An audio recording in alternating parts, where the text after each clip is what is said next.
Long ago, in the ancient land of Bharatvarsha, there was a king named Sagara. He was brave, noble, and ruled with justice. But like many kings of the past, his fate was touched by both glory and tragedy. King Sagara had 60,000 sons, born after years of prayers and yajnas. One day they insulted the great sage Kapil Muni, a grave mistake. In his silent rage, the sage reduced them all to ashes with a single glance. Their souls remained trapped, unliberated, because no one had performed the final rites. Generations passed. Until came King Bhagirath, a descendant of Sagara, with a heart full of devotion. He vowed, "I will not rest until I bring moksha to my ancestors. I will bring the sacred Ganga from the heavens to wash their sins away." And so Bhagirath began his penance. He stood on one leg motionless, for years. Through rainstorms and blazing suns, he meditated without food or water.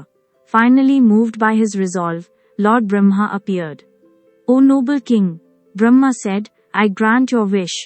I shall command the celestial river Ganga to descend to earth." But then he warned, "Ganga is no ordinary river. She flows with the might of the heavens. If she descends with full force, the earth will shatter under her weight." Bhagirath folded his hands and said, "Then who can bear her power, my lord?"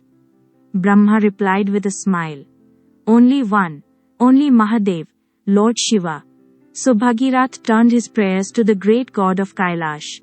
He stood still again, for thousands more years, meditating only on Shiva, and then, on a cold Himalayan morning, Lord Shiva opened his eyes. Moved by Bhagirath's devotion, Shiva said gently, "I shall receive Ganga on my head. Let her come. I shall contain her fury." And so it began. The heavens shook. The skies thundered. From the higher realms, the divine Ganga leapt toward earth, wild, majestic, untamed. She laughed in arrogance. "I will flood the world. I will wash away everything in my path."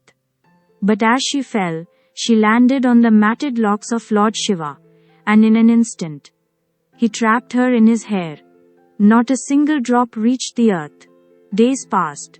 Bhagirath waited, confused. Why was Ganga not flowing? He prayed again. With a calm smile, Lord Shiva released just a few strands of water from his jata, matted hair.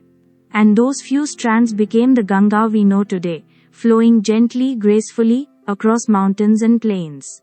The river reached the ashes of Sagara's sons, and with her divine touch, their souls were freed.